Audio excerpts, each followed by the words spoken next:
Salut crypto-fans, j'espère que vous allez bien. Je vous en avais parlé en ce début du mois de juillet, mais j'ai repris mon bâton de pèlerin et je suis parti à la recherche de projets de crypto-monnaies encore relativement méconnus, à fort potentiel et surtout avec un market cap encore relativement faible, ce qui laisse des perspectives d'évolution de prix relativement importantes. Et aujourd'hui, j'ai décidé de vous présenter 3 de ces projets de crypto-monnaies que j'ai analysés, que j'ai étudiés, et qui ont le potentiel de faire x100 avant 2024. Oui, rien que cela. Alors c'est parti.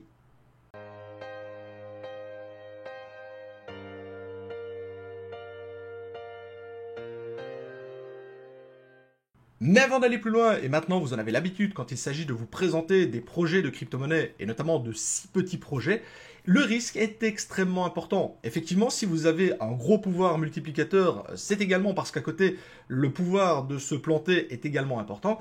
Et je vous invite bien entendu à ne pas investir bêtement dans les projets que je vais vous présenter. D'ailleurs ici, je vais faire une présentation sommaire de ceci, mais je vous invite comme d'habitude, bien entendu, à faire vos propres recherches de votre côté et voir notamment si ce type de projet peut également vous intéresser ou au contraire pas du tout. Ceci étant dit, je vous propose maintenant de rentrer directement dans le vif du sujet.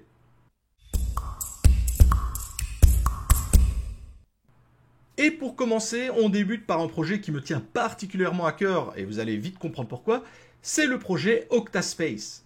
En effet, le projet Octaspace, c'est un système qui a pour but de mettre à disposition d'un réseau de la puissance de calcul, aussi bien de la puissance processeur, CPU, que de la puissance de carte graphique, alias GPU. Et cette puissance de calcul, elle peut être utilisée pour différents domaines d'application, comme le gaming, l'intelligence artificielle, l'IoT, etc., etc. Mais en plus de cela, le projet propose également des services de VPN décentralisés, et il existe d'ailleurs au moment où je tourne cette vidéo déjà plusieurs localisations de disponibles, et également un système de cloud service qui vous permet effectivement d'utiliser leur cloud de façon décentralisée pour y stocker vos différents documents et vos différents fichiers. Et arrivé jusqu'ici, normalement, ça doit vous faire déjà penser à un projet que j'ai l'habitude de parler sur cette chaîne. Oui, je sais, ce projet, Octaspace, ressemble étrangement à ce que veut proposer le projet Flux, aussi bien au niveau de la puissance de calcul que du cloud storage, des VPN, etc. etc. Et c'est d'ailleurs pour ça que le projet m'intéresse énormément, parce que, encore une fois, je pense que le système vraiment du cloud computing de façon décentralisée, eh bien c'est un domaine qui est tellement important que je ne serais pas surpris de voir le gâteau être partagé entre plusieurs gros acteurs du milieu. Et les similitudes, elles ne s'arrêtent pas là, puisque effectivement, les utilisateurs ont la possibilité de mettre à disposition leurs ressources CPU et carte graphique lorsque leur machine n'est pas utilisée, ce qui fait vraiment un système passif au niveau de cette gestion. Et également, au niveau du principe même de fonctionnement de la blockchain, celle-ci combine à la fois du Proof of Work, avec un algorithme qui est sur Ethereum, mais également du Proof of Stake, avec un système de nodes qui permet de faire fonctionner le réseau. Et l'un des très gros avantages de ce projet, c'est qu'il est directement possible de l'intégrer à un MetaMask, un Ledger ou tout autre type de wallet, ce qui fait qu'il n'y a pas besoin de passer par un wallet propriétaire. Vous aurez donc la possibilité de très facilement stocker vos coins et réaliser différentes interactions avec le réseau. Et pour parler un petit peu plus chiffres concernant le projet, je vous propose de nous rendre directement sur CoinGecko et on remarque qu'au moment du tournage de la vidéo, le projet est classé à la 866e position. Donc oui, c'est effectivement encore un très petit projet au moment où je tourne la vidéo. Il a un market cap qui se situe aux alentours des 11 millions de dollars, ce qui est extrêmement faible quand on sait que par exemple un projet du top 200 c'est plus ou moins 150 millions de market cap et un projet du top 100 c'est entre 300 et 400 millions au niveau du market cap. Et un autre point qui m'intéresse tout particulièrement, c'est le max supply et le circulating supply, puisqu'au moment où je tourne la vidéo, le supply maximum que l'on pourra obtenir, c'est 48 millions de coins, ce qui est relativement faible par rapport à de nombreux autres projets. Et surtout, au moment où on tourne la vidéo, il y a déjà 21 millions de coins qui sont déjà disponibles. Cela veut donc dire qu'il reste un peu plus de la moitié des Octaspace que l'on va pouvoir récupérer, ce qui, d'après moi, est extrêmement intéressant. Et au niveau de son prix, et c'est extrêmement intéressant, celui-ci n'a pas connu de montée verticale puisque tout simplement le projet n'a pas encore eu cette chance de vivre un bull run puisque le projet a été lancé en avril 2023, ce qui fait que oui, depuis son lancement, son prix est en légère hausse, ce qui est très intéressant, mais on n'a pas eu cette énorme verticale, ce qui fait que ça lui donne toutes les possibilités et toutes les chances d'avoir cette verticale au prochain cycle. Et cette faible évolution de son prix, elle s'explique notamment du fait que le projet ne soit listé actuellement que sur de très petits exchanges, comme CoinEx ou encore SafeTrade. Il y avait bien TXByte qui faisait le gros du volume il y a encore quelques jours. Le problème, c'est que depuis que la plateforme a fermé, eh bien effectivement, toute cette liquidité doit se répartir sur les exchanges qui sont encore disponibles. C'est vrai que la fermeture de TXByte a fait extrêmement de mal à de très nombreux projets, et pour le coup, Octaspace ne fait pas exception à la règle. Bref, pour moi, Octaspace, c'est vraiment un projet que je vais suivre de près. Premièrement, parce qu'il touche à un domaine de la crypto-monnaie qui m'intéresse énormément, notamment avec le projet Flux. Et puis, effectivement, comme je vous le disais, son market cap est encore relativement faible, même extrêmement faible, on peut le dire. Ce qui fait que les perspectives d'évolution, notamment au niveau de son prix, peuvent être très intéressantes et très importantes, notamment si le projet venait à être listé sur des exchanges beaucoup plus importants que sur les micro-exchanges sur lesquels il est actuellement.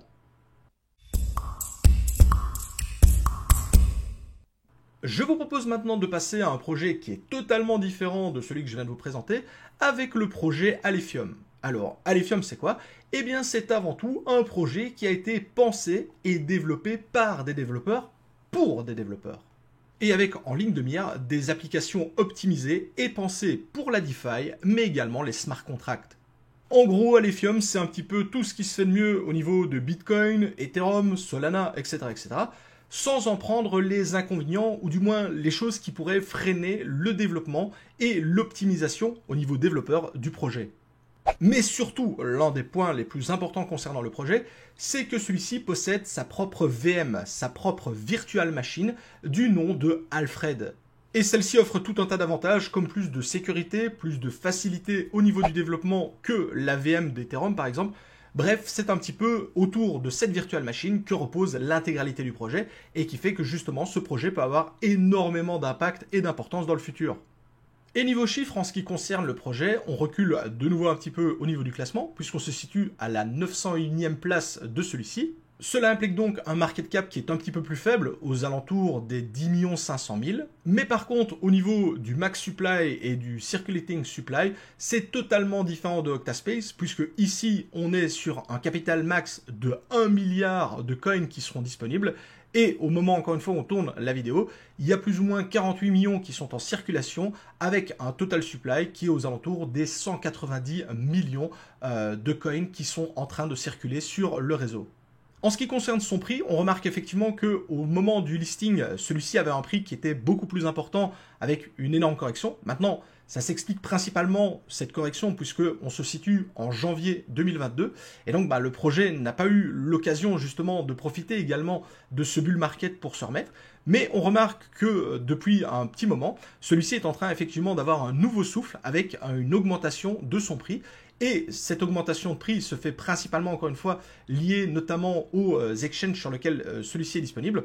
On retrouve encore une fois un TXByte qui a fait énormément de mal lorsqu'il y a eu le delisting, mais on le retrouve également sur TradeOgre, qui est extrêmement bien connu des chercheurs de pépites de gemmes, mais surtout, et c'est là que ça s'explique principalement, le listing sur Gate.io, qui est un top exchange, je pense qu'il doit être dans le top 10 du classement, ce qui fait que, effectivement, le projet est quand même listé sur un gros exchange, même si effectivement, de notre côté, on l'utilise très peu, il n'est pas très connu en Europe, mais c'est un gros exchange asiatique qui liste énormément de petits projets de crypto-monnaie, et c'est notamment là-bas que vous pourrez retrouver le projet Alephium. Et si jamais vous êtes un mineur de crypto-monnaie, vous devez savoir que le projet Alephium repose sur un algorithme, le Blake 3, qui est un algorithme extrêmement économe en énergie. C'est donc un moyen très intéressant de positionner vos GPU sur celui-ci, car votre consommation électrique va être relativement faible sur ce type de crypto-monnaie et donc ce type d'algorithme. Bref, pour moi, le projet Alephium, c'est un excellent projet qui a surtout une très grosse communauté de devs qui sont extrêmement calés dans le domaine, notamment au niveau des langages de programmation. Je vous invite d'ailleurs, si vous êtes vous-même développeur, à vous renseigner auprès de cette communauté parce que c'est extrêmement intéressant tout ce qui se passe là-bas. Et si vous êtes un simple investisseur, eh bien vous devez savoir qu'effectivement, le projet a de très gros atouts en ce qui le concerne dans sa manche et il a vraiment toutes les possibilités d'offrir des grosses perspectives d'évolution, notamment au niveau de son prix, tout simplement parce que celui-ci est effectivement, avec encore une fois, un market cap extrêmement faible et surtout une technologie de virtual machine extrêmement intéressante.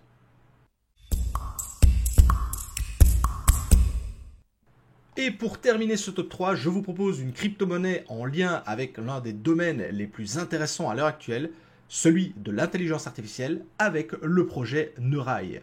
Car le projet Neurail, c'est un projet en lien avec l'intelligence artificielle qui a pour but d'utiliser les algorithmes utilisés par les IA pour optimiser l'analyse de données, la création de modèles prédictifs ou encore toute la connectivité au niveau de l'IoT. Et pour arriver à un tel résultat, l'équipe a dû développer son propre algorithme, parce que celle-ci à la base voulait utiliser ce qui se faisait déjà en place, sauf que malheureusement pour elle, elle n'a pas trouvé chaussure à son pied. Et donc plutôt que d'utiliser quelque chose qui aurait pu être un petit peu bancal, ils ont développé tout simplement leur propre technologie pour arriver à leur fin. Mais avant d'aller plus loin, je dois vous faire quand même une petite mise en garde au niveau du projet. Un point qui, pour moi, est clairement problématique, c'est la taille de l'équipe, puisque celle-ci ne compte que 3 développeurs. Alors, d'une certaine façon, c'est normal parce que le projet vient d'être lancé, c'est vraiment un très jeune projet, et donc vous ne pouvez pas avoir directement une équipe de 150 personnes à vos ordres, mais effectivement, avec seulement 3 développeurs, vous devez savoir que n'importe quelle mise à jour, n'importe quel système d'optimisation, ça va prendre du temps, tout simplement parce qu'on n'a que 3 personnes qui sont derrière le projet. Et cerise sur le gâteau, mais plutôt de façon ironique, les 3 développeurs qui sont derrière le projet sont anonymes. Alors encore une fois, ici, il y en a qui vont apprécier, il y en a qui n'aiment pas. Si vous êtes Team Monero, le fait d'avoir des développeurs anonymes ne vous pose pas de problème, mais pour beaucoup de personnes, ne pas pouvoir mettre un visage sur un projet, c'est effectivement un énorme red flag, et je le comprends tout à fait, donc je ne vous jette pas la pierre pour ça. Donc vous devez savoir effectivement qu'on a 3 développeurs, et ceux-ci sont totalement anonymes, donc ça peut être effectivement un frein pour beaucoup d'entre vous, au niveau de l'investissement et l'intérêt que peut porter ce projet. De mon côté, c'est pas trop un problème, mais j'avoue quand même que j'aurais préféré que les 3 développeurs soient doxés, puisque 3 développeurs, ça me pose pas trop de problème. Maintenant, j'aurais bien voulu savoir un peu à qui j'ai affaire. Et donc, pour parler un petit peu des chiffres concernant le projet, je vous le disais, on est clairement early sur celui-ci, puisqu'il a été seulement lancé au mois de juillet 2023, donc il a 2 mois d'existence. Au niveau classement CoinGecko, on est à la 1059e position. Ce qui est normal, encore une fois, le projet a 2 mois, on ne peut pas s'attendre à être directement dans le top 100, donc là c'est normal. On a un market cap qui est de plus ou moins 7 millions de dollars, on est quasiment à la moitié des 2 autres projets que je vous ai présentés, donc encore une fois, au niveau des perspectives d'évolution, eh bien, la marge de progression est encore plus grande. Au niveau des metrics, le max supply, c'est 21 milliards de coins qui seront disponibles. Ça, c'est vrai que ça a de quoi être énorme et ça a de quoi en refroidir plus d'un, puisqu'effectivement, pour faire bouger ces 21 milliards, ça va demander pas mal de choses, pas mal de temps. Et au niveau donc du circulating supply et du total supply, on est sur 7 milliards de coins qui sont déjà en circulation, qui sont déjà disponibles. Si l'on veut maintenant parler un petit peu chiffres et niveau évolution de son prix, eh bien on remarque effectivement, donc comme je vous le disais, le projet est extrêmement jeune, il a seulement 2 mois d'existence, et on a déjà eu une très belle hausse qui s'explique notamment par l'intérêt que les gens portent à ce type de projet. Je vous dis rien, je vous invente pas si je vous dis que pour le moment l'intelligence artificielle dans le domaine des crypto-monnaies, c'est clairement un domaine qui a le vent en poupe. Et ce qui est pas mal intéressant au niveau du projet, c'est qu'il arrive à nous faire ce type de performance alors que le marché est toujours en bear market, mais surtout également, encore une fois, sur de très petits exchanges. Encore une fois, TXByte, je ne vous la refais pas, mais actuellement, le projet n'est listé que sur TradeOgre. Il y a un nouveau qui a été annoncé par la team, j'ai oublié le nom, c'est Safe Trade ou quelque chose comme ça. Il n'est même pas encore disponible sur CoinGecko, mais vraiment, la quasiment totalité des volumes se faisait sur TXByte, et maintenant, eh bien, ces volumes vont devoir migrer sur d'autres plateformes, et il y a de très fortes chances qu'on se retrouve sur TradeOgre, qui est l'exchange couveuse par excellence. Donc encore une fois, très petit projet, quasiment disponible nulle part, mais encore une fois, grosse possibilité d'évolution au niveau de son tarif, de son prix, etc. Tout simplement parce que dès qu'on aura des listings sur des plateformes plus importantes, plus intéressantes, si bien entendu le projet se développe, ça veut dire forcément plus de visibilité, plus d'accessibilité pour de nombreux investisseurs, et donc clairement pour moi, c'est le genre de projet qui va m'intéresser.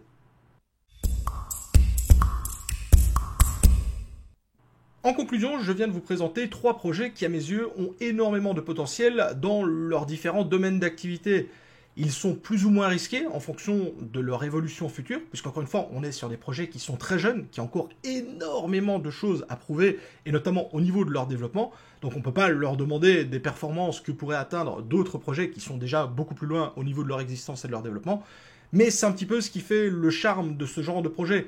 On est clairement sur un ça passe ou ça casse. Si le projet se développe bien, eh bien effectivement le pouvoir multiplicateur va pouvoir être extrêmement important du fait d'avoir de très faibles market cap. Par contre, comme les projets sont extrêmement jeunes, eh bien, il y a encore tout à faire au niveau du développement, tout à prouver, même si par exemple pour Octaspace, il y a déjà des choses qui sont disponibles. Sur Neural, par exemple, c'est purement théorique. Il n'y a absolument rien qui est encore mis en place. Bon, après, en 2 mois, c'est un petit peu normal aussi. Mais donc, il faudra vraiment se montrer également patient au niveau du développement. Mais ce qui peut être très très intéressant, c'est que à la moindre news qui serait favorable au projet, bien entendu, eh bien ça pourrait amener une augmentation importante au niveau de son prix. Et c'est ce qu'on va chercher avec ce type d'investissement. Donc clairement, est-ce qu'il faut miser tout son argent sur ce type de projet? Clairement pas. Ce sont encore une fois des crypto-gems, donc c'est extrêmement risqué d'investir là-dessus ou même d'en miner, hein, pour ceux qui veulent, puisqu'effectivement ce sont des projets qui peuvent être minés notamment à l'aide de GPU. Mais il y a cette très célèbre phrase en crypto qui dit « high risk, high reward », à savoir en français prendre beaucoup de risques pour avoir de grosses récompenses. Eh bien je pense qu'avec ce type de projet, ça n'a jamais été aussi vrai, puisque la prise de risque est quasiment maximale. Vous l'avez vu, on est quasiment à la 1000e place du classement sur CoinGecko. Et donc, ne serait-ce même qu'une entrée dans le top 500 ou le top 400, ça permettrait d'avoir une très forte possibilité d'évolution. Mais encore une fois, pour cela, il faut que les projets arrivent à délivrer et à proposer du concret, et non pas uniquement de belles promesses. Ah oui, et j'allais oublier, mais avant de terminer cette vidéo, si jamais vous avez vous-même des projets comme ça à fort potentiel dans des domaines bien précis ou bien particuliers, n'hésitez pas à partager en commentaire ceci, parce que je me fais toujours un plaisir d'étudier et d'analyser justement de nouveaux projets.